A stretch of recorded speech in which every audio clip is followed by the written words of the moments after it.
The United States has these different alliances, but if we had to operate together in a crisis or a contingency, we do not have all the mechanisms in place to be able to do that as effectively as we should.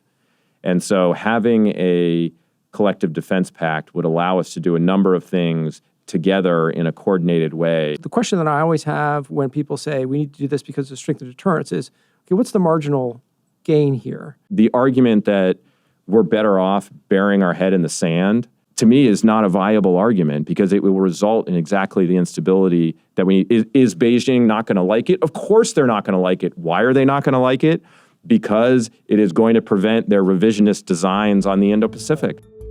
I'm Chris Chivvis. Welcome to Pivotal States, where we examine the strategic challenges and opportunities facing the future of American foreign policy.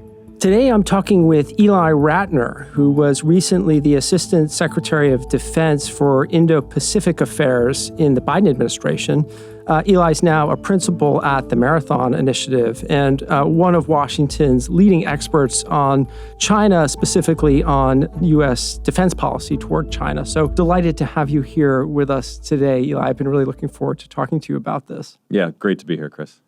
One of the reasons I've been looking forward to talking to you about this is because it gave me the chance to think back to when we were at RAND together, which I think was maybe 15 years ago. Yep. Is that possible? Yeah, just about. Yeah. And I remember just being so impressed when you came on board at RAND with your analytic capability, which in a group of people who were already really smart really shone. I mean, a lot of us who were slightly more senior analysts were really super impressed by that. Well, thank you. So you were in Obama, obviously, yes. Then working for Biden, Yep. but under President Obama. Where were we in the relationship with China at the time? Because this was sort of around the time when the signs that, the China that we thought we were dealing with was not the China that we were actually dealing with started to appear. So you were sort of at the epicenter of that. Yeah, I think it was at the Obama administration was the period of, I think, the cracking of the consensus and the paradigm on our China policy, where we had inherited a policy from the Bush administration that had been predicated on integration, well-known speeches about China as a responsible stakeholder, Hank Paulson and others still looking to integrate China into the economic and security structures of our conception of international order. And bit by bit throughout the Obama administration, as you said, it became increasingly clear that there was a large delta between our aspirations and expectations and assumptions about China's evolution and what we were actually seeing in practice during that time. So I think it was a really critical period and paradigm breaking. And then the first Trump administration fortified that in terms of at least their strategy documents, not as much their policy, but in their strategy documents. That's interesting. So do you give how much credit do you give Trump 1 for sort of reorienting American statecraft toward China? I give them a lot of credit for breaking the paradigm. I think in terms of the implementation of a comprehensive competitive strategy, there's still a lot left to be desired, including at the Pentagon. But I think in terms of being willing to be out there and saying the priority for the United States is on great power competition now, we need to wind down the global war on terror that's distracting us from this more important challenge, that was a really important evolution.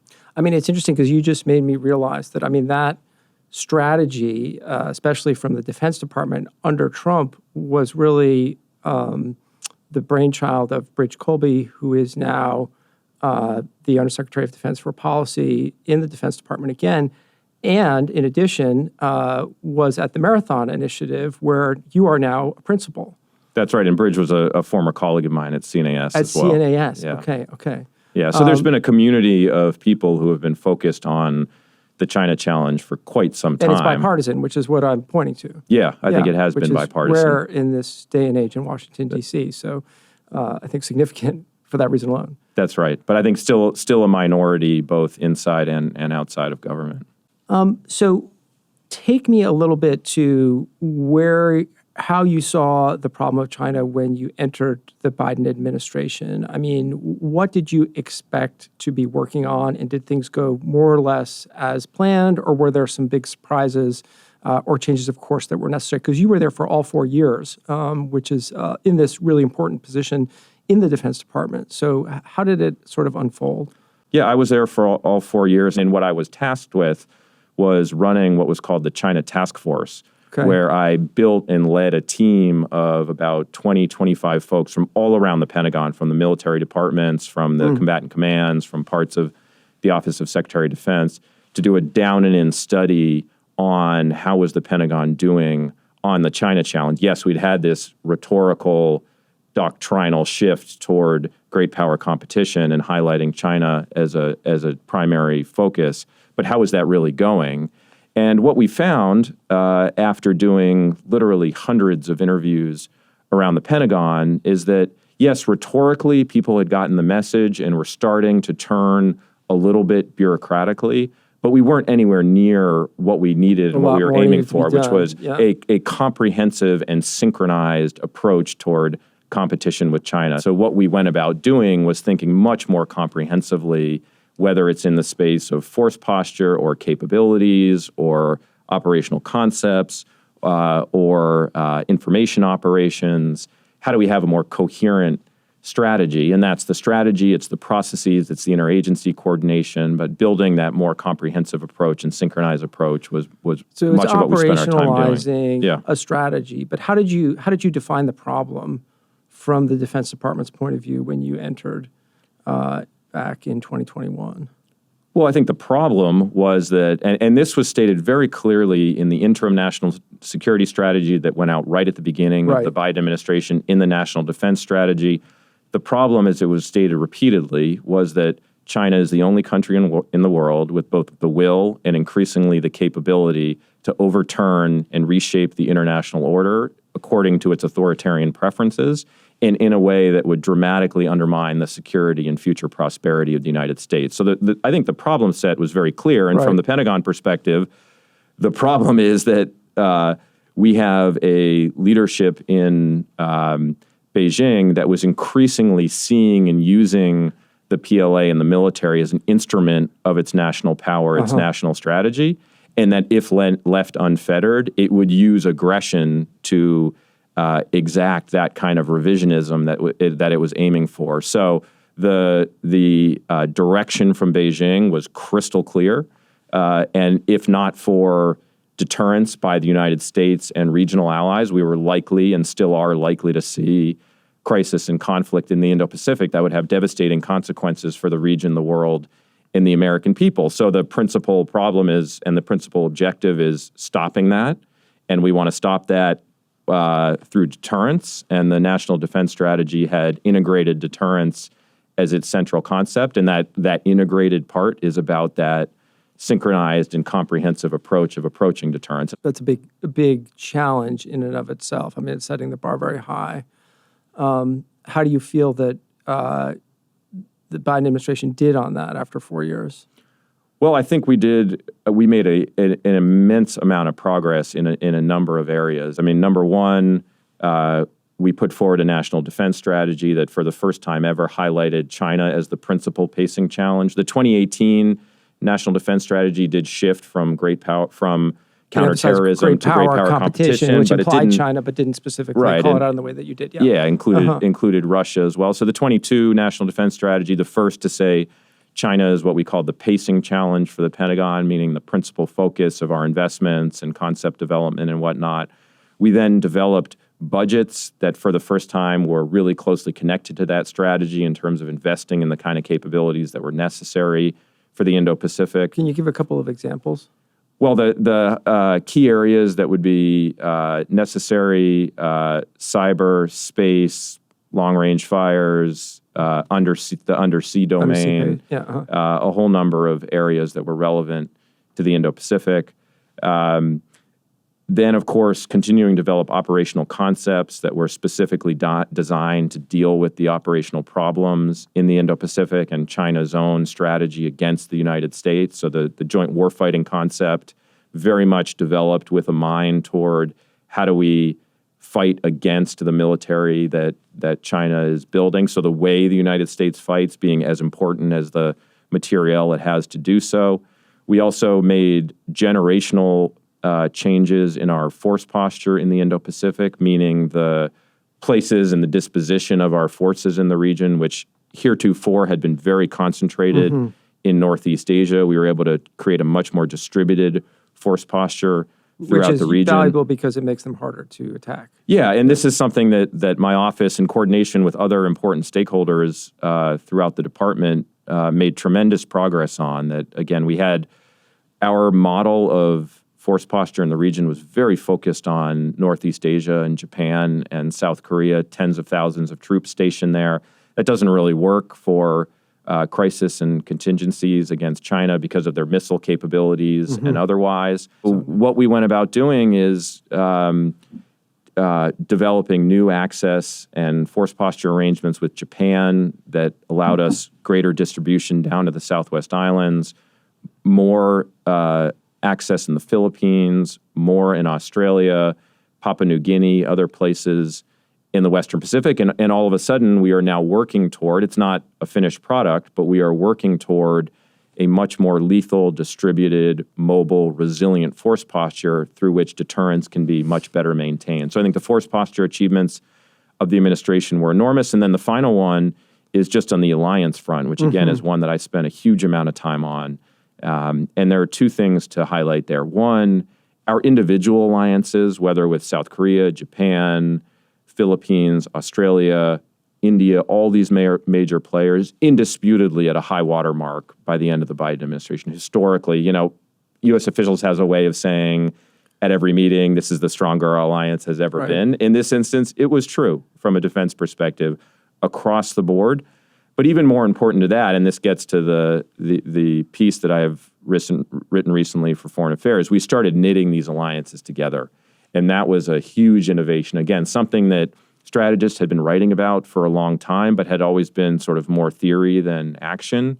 And we made just tremendous achievements in actually integrating our alliances in new, innovative ways that, from my perspective, do have enormous deterrence potential and can prevent that kind of crisis and conflict that I was expressing concern about earlier in our conversation. Okay, so I want to talk about your foreign affairs piece here, the case for a Pacific Defense Pact. Let me just try to put it in context of what you've just said. This is maybe a little bit of a simplification, but there were 3 or 4 key lines of effort in the Defense Department while you were there when it came to China. The first was capabilities, building the right kind of weapons. The second was developing operational concepts, you said, which means how the United States military is going to actually operate and fight wars. The third is where the U.S. military actually is in the Indo-Pacific, and that's the part about distribution that you just discussed. And then the final part, as you say, is alliances. All 4 of those are essential. They need to work together. But it's really the alliance part that's at the core of this innovative piece that you've written here for foreign affairs. Can you sort of encapsulate the basic idea? And then we can obviously get into it and try to pick it apart. And I'm curious about different aspects of it. But tell us, what is it that you're proposing and how would the world be different in 5 years if there is a Pacific Defense Pact than it is today? Yeah, well, thanks. That was an excellent summary of our conversation. And the basic idea is that historically, our alliances in the Indo-Pacific have been bilateral. They get described as a hub and spoke model where the United States is at the middle and the spokes are the different bilateral alliances. And as I described, there was a significant evolution during the Biden administration of trying to integrate those alliances more together as they would need to be providing the kind of deterrence necessary in the medium and long term vis-a-vis China. But that it is my assessment that although we made historic progress during the Biden administration, that the types of, and we can talk about them in particular, but the types of minilateral or networked or integration arrangements that the United States was building with its allies were too informal, that to actually be able to actualize the kind of deterrence, combat credible deterrence that you would need to maintain peace and stability in the Indo-Pacific, those relationships would need to be formalized to allow for the kind of planning and operating and exercising that you would need to truly be effective. So that's the essential argument about formalizing a trend that was already underway. So we have this hub and spoke alliance system in the Indo-Pacific that dates from the Cold War. Yep. So obviously the idea that it needs to be renovated is just intuitively appealing. Yeah. So is the idea of building connectivity between America's alliances, because the hub and spoke model means that we have alliances with specific allies in the region, but they are not aligned with each other. That's right. So your proposal is aiming to create a more holistic approach to the alliances in the region. But it doesn't include all of America's allies, right? I mean, your proposal focuses on Japan, the Philippines, and Australia. So at the beginning, at least, this defense pact would only involve those 4 nations. So what is the reason for that? I mean, why not include, South Korea, Thailand, or potentially other partners in the region who are not allies? Well, it gets to the question also of why hasn't this happened before and why now? And the answer to that is that historically, yes, during the Cold War, we had these bilateral alliances, and at different periods, people have had ideas about potential multilateral collective defense agreements. In the Indo-Pacific, we had one in CETO, which was a little bit of a motley crew of countries that never really came together to have substantial effect. The principal problem historically has been the Indo-Pacific is a huge geographic area. You've got a lot of different countries with a lot of different interests, and it was never clear that there was sufficiently coherent alignment to allow for a set of countries to actually bind together in a mutual defense pact. And so I think the starting point here is that when you look at those 4 countries in particular, the United States, Australia, Japan, and the Philippines, all 4 have now very clearly identified China as their principal national defense challenge. And all of those countries, including the United States, have gone through significant evolutions in strategy, in budgets, in force structure, in response to the China challenge. So we have an alignment of concern against China from a defense perspective that we have not had previously and that differs from other partners in the region. Yes, South Korea is concerned about China, but not yet quite aligned in the same way. Yes, India is concerned, but not aligned quite yet in the same way. So that alignment is sort of recipe ingredient number 1, unprecedented and now very close among these 4 partners. Ingredient number 2 has been an increase in intra-Asian cooperation. So exactly as you said, in some ways the innovation here is the allies binding together and making mutual commitments to each other. Right now, the only alliances in Asia, period, are bilateral alliances between other countries and the United States, with the possible exception of this is the hub and China and North Korea. About, right. None of those countries have mutual defense agreements with one another. Yet one of the profound processes separate from the Biden administration, I think the Biden administration helped advance some of this, is that the amount of defense cooperation between the partners themselves is like nothing we've seen before in terms of between Australia and Japan, Australia and the Philippines, Philippines and Japan. So those networks between the partners, the political and military alignments and agreements that are occurring facilitate this kind of a grouping in a way that hasn't been possible before. And these 4 countries stand as first among equals in terms of that level of cooperation. I think that would be recipe ingredient number 2. And then the third is what I describe in the paper as the new reciprocity, which is, I think, a perspective here in Washington that certainly I share.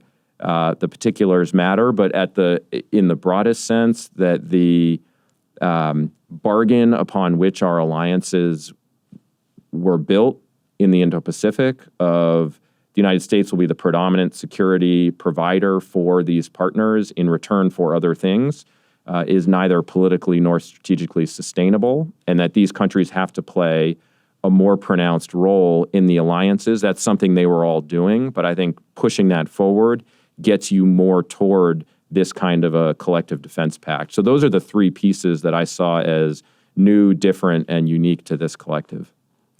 So it might be helpful to talk a little bit individually about each of these three countries, just if you're able to provide a sort of thumbnail sketch of what they bring to U.S.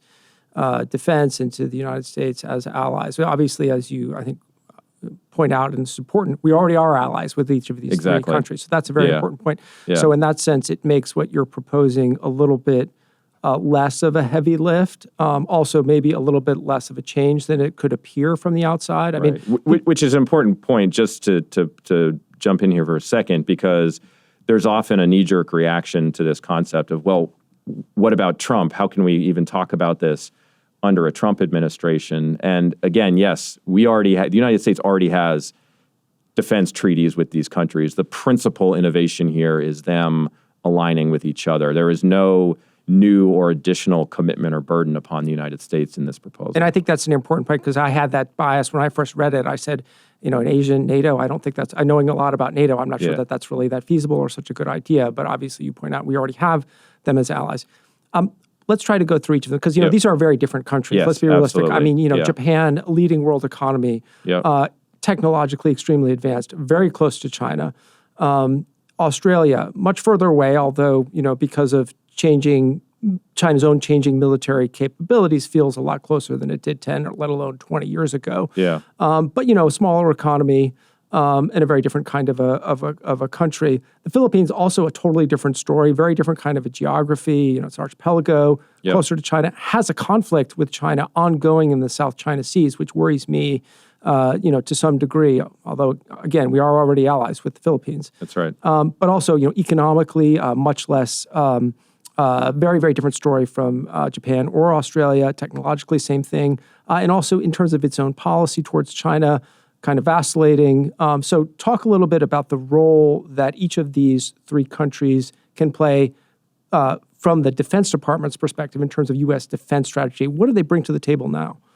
So you're right. Each of them is quite different and deserves separate treatment. So Japan, our most important defense partner in the Indo-Pacific in terms of our alliance, the capability they can bring, the geography they provide. We have tens of thousands of troops stationed in Japan, and the integration we have with Japan in terms of our planning, our command and control, which is an area which we're building with Japan, is second to none in terms of its focus on the China challenge in particular. So Japan, yes, deeply integrated with China from an economic perspective, but the transformation in the Japanese defense establishment and within their military. Talk a little bit about that, because that's an important change that's occurred in Japan within the last few years. Well, you have, of course, a history with a Japan that has not had a normal military to one evolving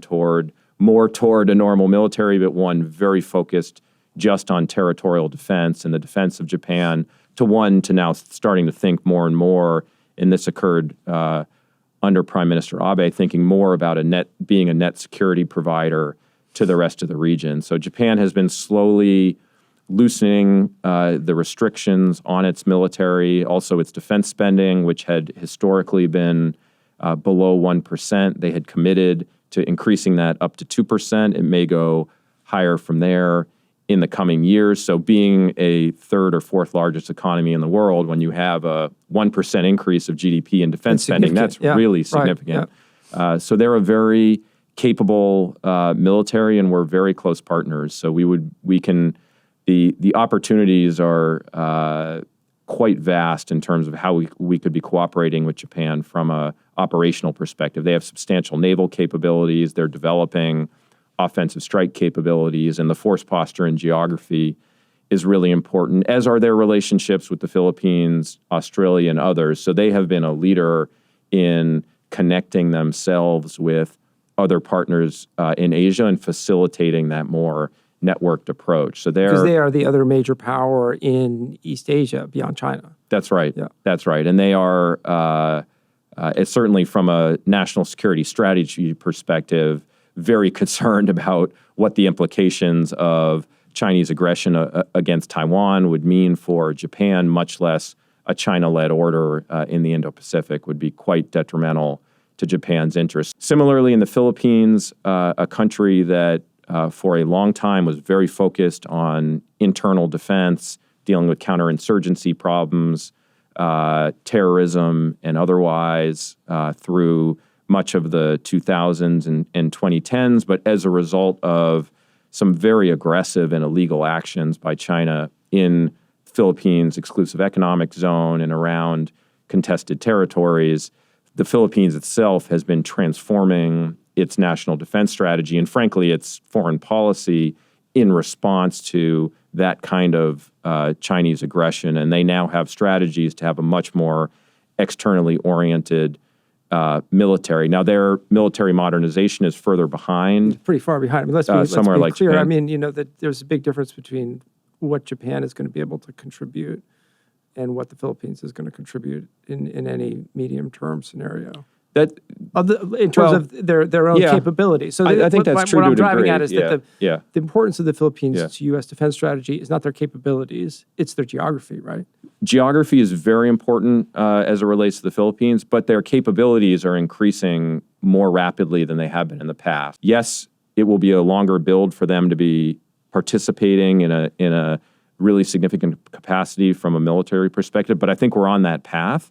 And they seem committed to going there. So part of the goal of the Philippines, not to divert into a conversation here about U.S. strategy with the Philippines in particular, but as I saw it, was to set that alliance on a path to be at the table with the U.S.-Japan alliance and the U.S.-Australia alliance and the U.S.-Korea alliance as one of the major military alliances in the region and not thought of as sort of a secondary to Japan and Australia and others. So that was the ambition. And as you said, their political approach toward China has differed. It is my view that as that alliance became more critical and essential and clearly in support of their sovereignty and national security and national interest, then the future politics around the U.S. Military alliance would also be more positive. So there's a self-reinforcing aspect to that. So that would be the Philippines. So would it be fair to say, just to summarize, so for the Philippines, right now it's primarily about geography and proximity to Taiwan from a U.S. Defense Department perspective. But your hope is that over time, the Philippines will develop sufficient military capability of its own to be what we often, for lack of a better term, call a security exporter in the region. Yeah, and I think we're already starting to see some of that in some of the more asymmetric domains, unmanned systems, and otherwise. Let's talk about Australia. What does Australia bring to deterrence in the Indo-Pacific?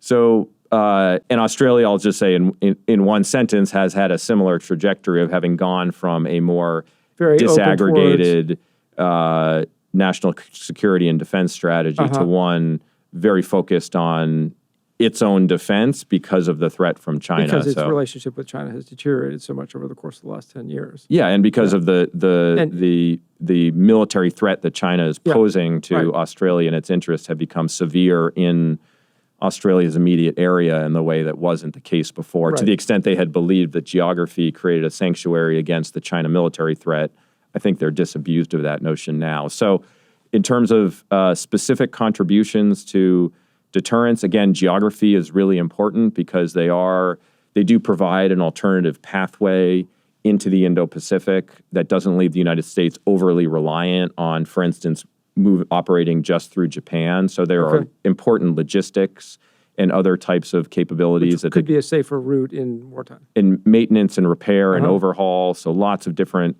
opportunities for them to contribute and support alliance efforts rather than the United States having to, for instance, go all the way back to San Diego. So the geography is very important, and we are operating in a number of locations throughout Australia now, really tremendous amount of rotation of U.S. forces. And then they also are now modernizing and building up their military. Of course, the AUKUS effort that will put them in the future to be operating conventionally armed nuclear-powered submarines, which is an area of principal U.S. and allied advantage over China and very important to deterrence. So they will be in that domain. And then also in the area of munitions, which is an area where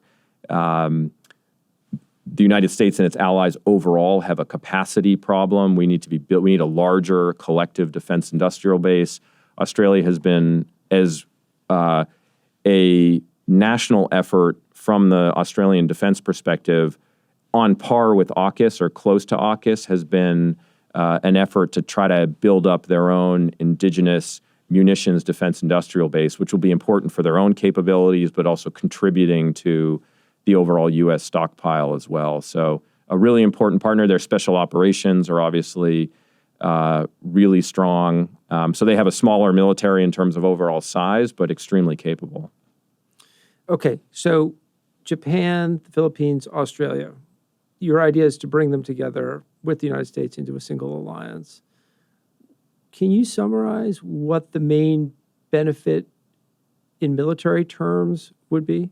The challenge right now is that this gets to the context of the hum and spoke versus some alternative future, right. Is that the United States has these different alliances.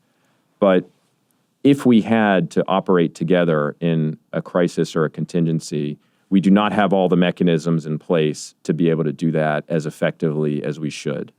And so having a collective defense pact would allow us to do a number of things together in a coordinated way. Such as what? Such as planning together, having no-kidding plans for crises and contingencies that would outline who is going to do what at what stage of crisis and conflict. Presumably. That you could exercise, absolutely, and you could train toward. You will need more coordinated command and control. So right now, even in our bilateral alliances, we are working toward, with Japan, with Australia, with the Philippines, to have more coordinated bilateral command and control. So again, in the event of, not only do you have the plans prepared and you know what the roles and missions are, but in the event you have the commanders together with the facilities and infrastructure and communication networks. So this would involve building a headquarters somewhere? Is that the idea? Yeah, you would certainly need a headquarters just like we have somewhere. NATO headquarters. Yeah, and as I mentioned in the foreign affairs essay, I don't have a fixed perspective on this. You could do it in Hawaii at Indo-Pacom headquarters. Right. So we don't have a collective command and control mechanism right now. This type of pact would allow for that. And then the other, as I have conceived of it, is in the force posture domain, which is, again, you think about the disposition of U.S. forces out in the Indo-Pacific. I described how we are diversifying those in Japan, Australia, in the Philippines. What's interesting is that those partners are now deepening agreements with one another. Australia already has an access agreement with the Philippines, but the Philippines is in the process of finalizing one with Japan that will allow Japanese forces to operate in the Philippines. And Australia and Japan themselves recently concluded a reciprocal access agreement just in the last couple years that are allowing their forces to be operating. And we saw Japanese F-35s go to Australia. We saw Australian F-35s go to Japan.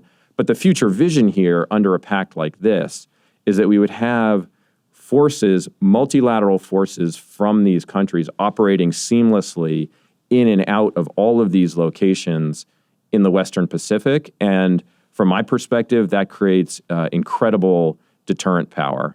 And it doesn't allow China to do what its principal strategy is, which is to somehow isolate these countries from one another and try to coerce and punish them individually. So I want to talk about the deterrent value of this, but let's put that aside for a second because I want to ask you to make it a little bit more concrete because I get the integrated headquarters, for example, I can see potential benefit to that. But where I start to struggle a little bit as I think through what this would look like in practice or what it would actually mean during a conflict, what is the value of having Australia be capable of operating from the Philippines or having Japan be capable of operating from the Philippines? You need to flesh that one out a little bit for me because it's not something that I can really imagine. I certainly can imagine the United States operating out of the Philippines. I can imagine the United States. We do operate out of all of these countries. But the idea that there would be Japanese forces in the Philippines, that seems like a reach to me. So tell me, what is the concrete benefit that we're achieving here? Well, I think given where these countries are with each other and their own defense relationships and the alignment that I was talking about earlier, I don't think this is it would be an important evolution, but I don't think it is beyond contemplation. And in fact, these countries are increasingly joining each other's exercises with the United States. And so what do they bring? They bring unique capabilities, they bring more capacity, and they bring, from a geopolitical perspective, the region rather than just the United States. And I do strongly believe that this might take us in a slightly different direction, but I do strongly believe that when we think about deterrence, the broader community of countries, including the Europeans, that are committed to peace and stability in their own way in the Indo-Pacific, and to which Xi Jinping will have to contemplate that using aggression against any particular country will result in either and/or military, economic, and diplomatic blowback and resistance from a much larger coalition of countries, has a very strong deterrent effect. And I think we have seen that in the European context, and it's certainly true in the Indo-Pacific context, and it's one of the reasons. When you say we've seen it in the European context, can you clarify what you mean? You're talking about with Ukraine? No, I'm talking about we have seen extreme sensitivity in Beijing to European partners operating in the Indo-Pacific, because I think they understand that if European countries with potentially small military contributions in the Indo-Pacific, but enormous economic and political stakes in the global economy and international politics, that will give Beijing pause. And we saw, for instance, the incredible amount of energy that China spent ensuring that NATO did not send a single person to set up a liaison office in Tokyo. Why was that so important, right? It is because of this concept that Beijing does not want to have to deal with a broader set of countries resisting its revisionist aims, and yet that is the principal pathway through deterrence. So that's at the root of this proposal. Because Beijing wants to divide and conquer, and the key thing here is this makes it another notch more difficult for them to do that. That is one of the deterrence factors here, in addition to the more specific provision of military power and coordination. When we're saying deterrence here, are we talking primarily about Taiwan? Not principally. Okay. I mean, I think that's a big part of it, but I think a collective response to the South China Sea, to PRC coercion and aggression against Australia, the East China Sea against Japan, that all of these places would make that kind of aggression really unattractive. And that's really the consideration here for the other partners is, again, they already have defense treaties with the United States. That's not what's at stake here. What's at stake is, for Japan, is it worth them to be committing to helping defend the Philippines and helping defend Australia for, in return, getting that collective defense model? From my perspective, that's what's going to be required over time to ensure deterrence.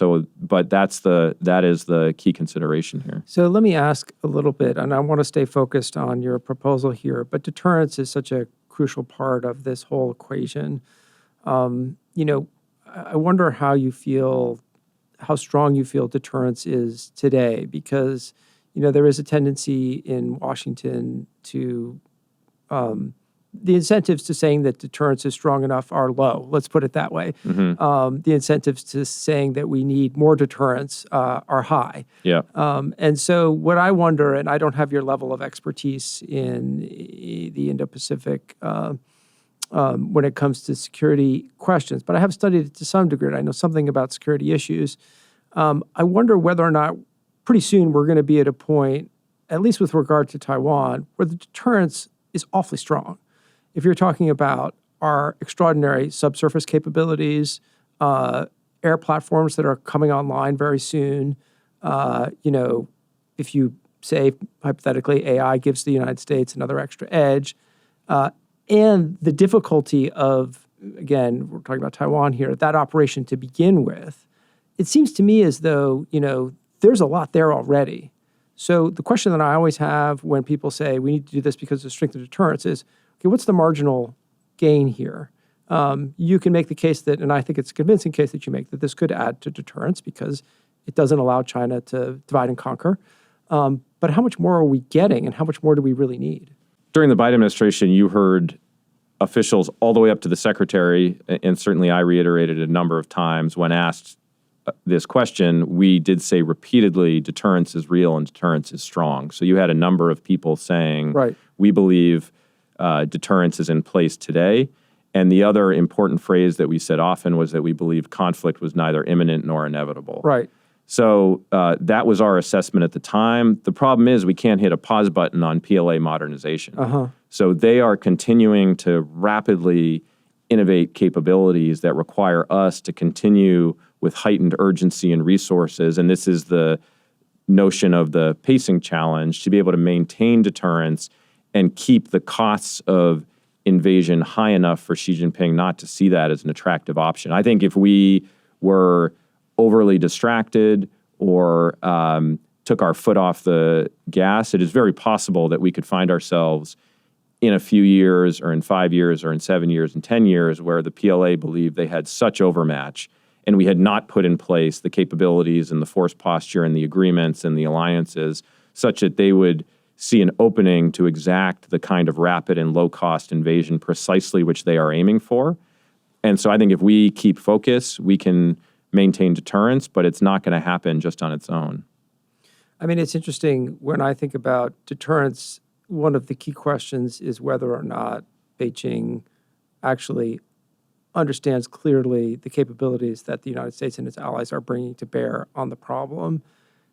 And that part of it gives me more concern than worrying about the capabilities themselves. I think our capabilities are pretty robust, but what worries me is that Beijing will not understand the risks that are involved. They will not understand the strength of those capabilities, the strength of those alliances. To a certain extent, that's what happened to Putin in Ukraine when he believed that he could carry out an operation that actually he could not. His military had been telling him, telling him that he could carry it out. And I worry that that's the real problem with deterrence when it comes to the Indo-Pacific, more so than our military capabilities themselves.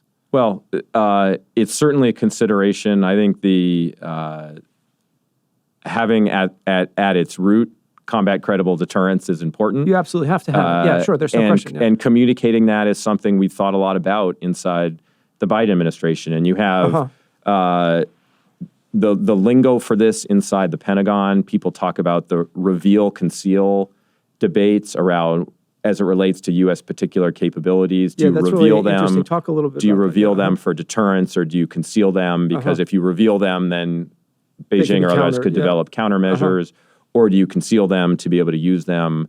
And that was readily debated and discussed. I think that's another, getting back to the very earlier part of our conversation, that's an area where a coordinated, comprehensive strategy against China will have systematic ways to answer those questions, as opposed to how they might be occurring otherwise, which are individual commanders and individual military departments making decisions about this, even individual military programs, as opposed to a coordinated way that thinks about, okay, how do we think about deterrence? What do we think really deters? What's the evidence for that? And how does that inform our decisions about what kind of capabilities we may reveal or not? That's a level of sophistication that we ought to strive for. And I think you're right. It's an important piece of the puzzle. I think where we are now is that Beijing has a healthy appreciation for U.S. military capability.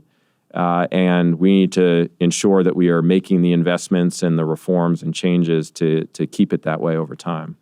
Let's go back to your proposal for a Pacific Defense Pact here. I keep wanting to call it an Asian NATO, but my understanding is you don't like that.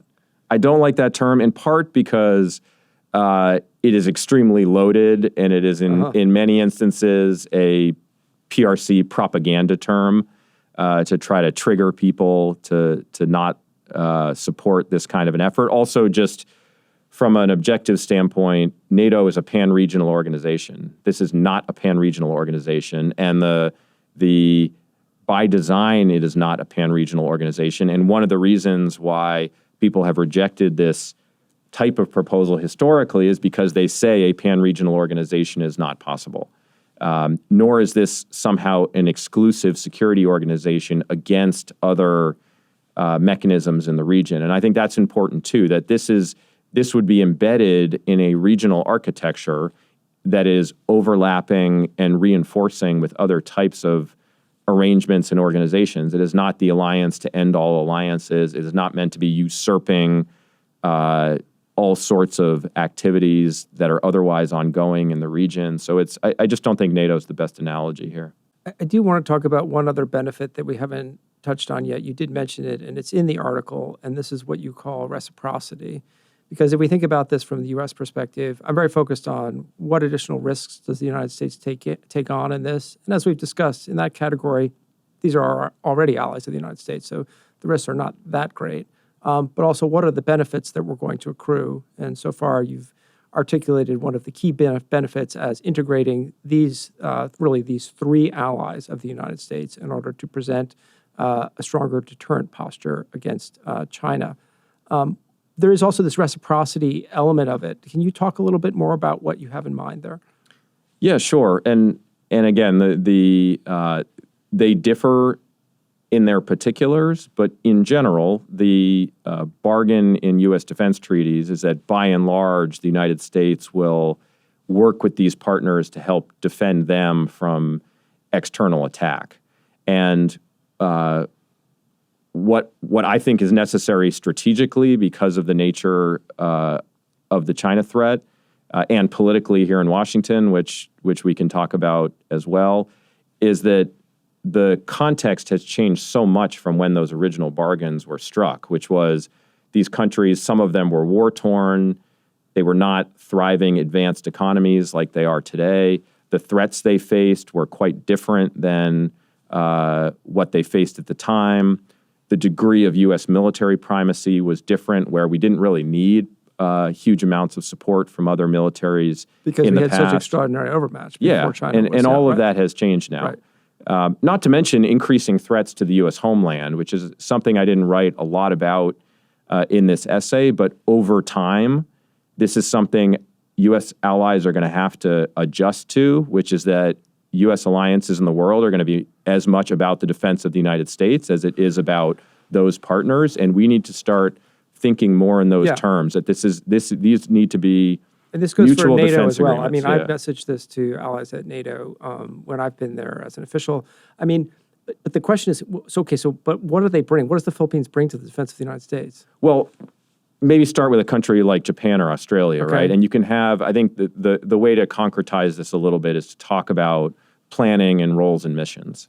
So if we look at the development of the U.S.-Japan alliance, we have seen Japan being interested and willing and taking on more roles and missions beyond just the very limited defense of Japan. And that's something we need to work toward, where in the event of a crisis or contingency, whether it's Australian submarines or the Japanese Navy or Philippine unmanned capabilities, that the message in the alliance is we need you to be doing as much as you can and contributing as much as you can and not just relying on the United States for defense. Again, I think these countries have been moving in that direction on their own, but the proposal here, I think, pushes that forward and makes clear also that reciprocity is not just about defense spending, which has been the almost singular focus of the discussion to date. When we talk about NATO, right, it's got to be 3.5% or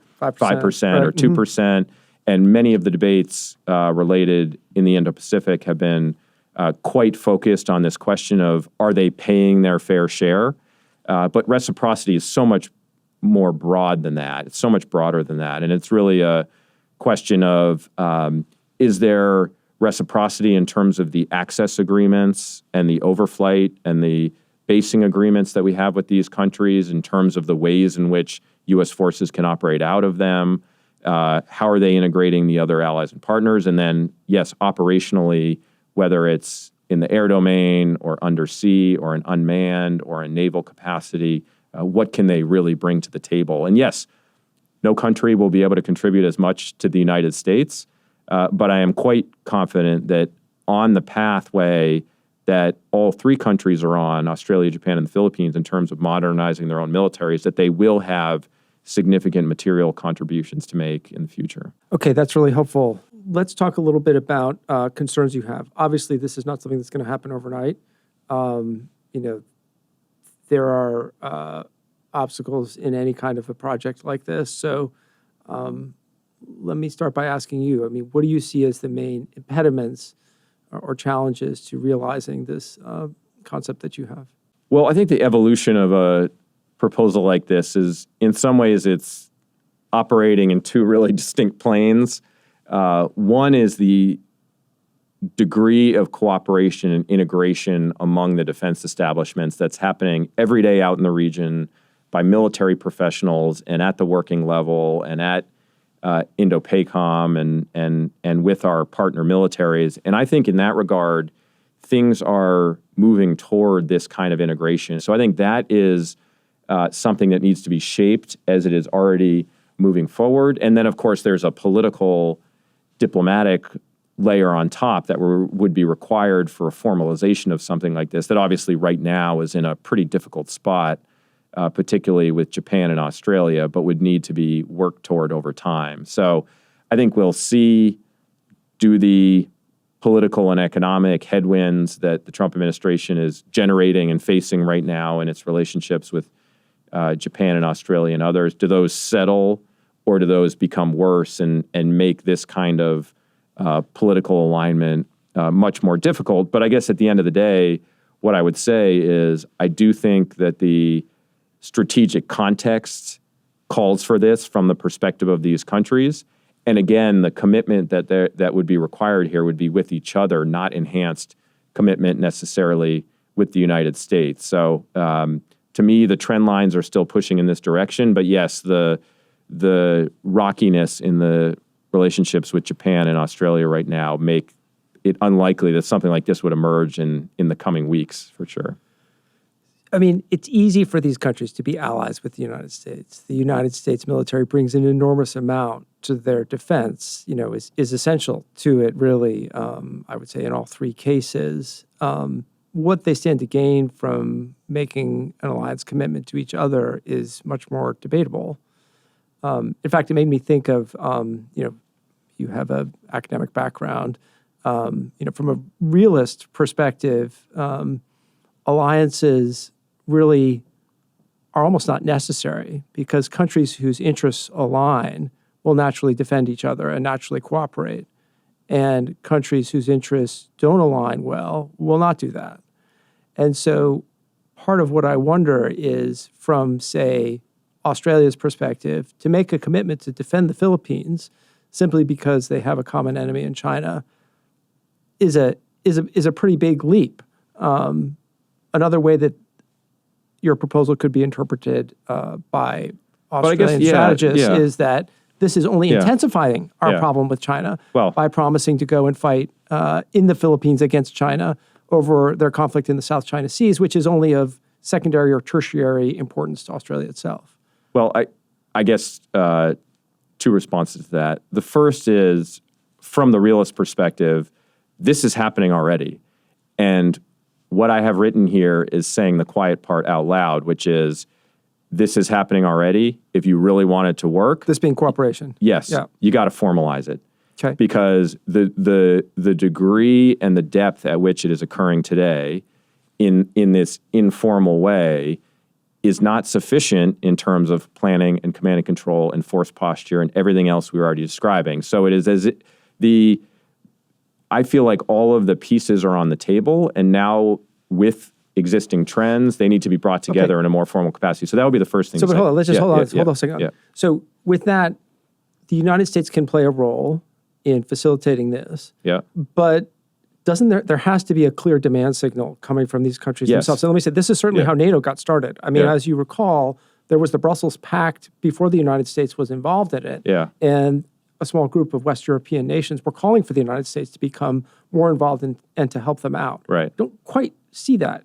I think there is a lot of latent energy in these countries around this kind of a proposal. And it would be a significant step, no doubt. But I will tell you the number of messages that I have gotten from people inside and outside of government in these countries that say, thank you for writing that piece. Thank you for pushing this debate forward because this is the direction we have to go in and we have to have a serious conversation about that. And that was the purpose of the piece. You don't write something because someone's going to take it and say, okay, go implement this. Totally get it. You write it so that we're having this conversation. But you know what's good to hear? They're having this same conversation in Japan and in Australia and the Philippines, and they're starting to argue with each other about it. And there are people who believe that this is what's going to be necessary for those countries to be able to defend their interests. So yes, is it easy? No. is there sufficient both kind of strategic and geopolitical momentum to make it at least worth considering? My answer is yes. So yes, the stars would have to align to move forward, and I hope that's going to happen. But I don't think this is somehow contra it's such a wild idea that is somehow non-existent within these countries themselves. So that would be the first point. I think on the second point around isn't China going to hate this? Right. Isn't that going to make tensions greater? I mean, you get this argument already about U.S. military modernization. Well, what trajectory are we on right now? The trajectory we are on right now is toward PRC-induced instability and conflict. If current matters are left as they are, unfettered to go forward, and we do not marshal sufficient urgency, attention, and resources, we will have a conflict in the Indo-Pacific because the PRC will be undeterred. They have the absolute will to do this. There is zero question about that. We know that through all sorts of sources. And it is a question of capability and cost, and they are striving for the capability. So do we have it in our hearts to maintain deterrence or not? I think that's the question. And they are on the pathway toward this. So the argument that we're better off burying our head in the sand, to me, is not a viable argument because it will result in exactly the instability that we need. Is Beijing not going to like it? Of course they're not going to like it. Why are they not going to like it? Because it is going to prevent their revisionist designs on the Indo-Pacific. Right.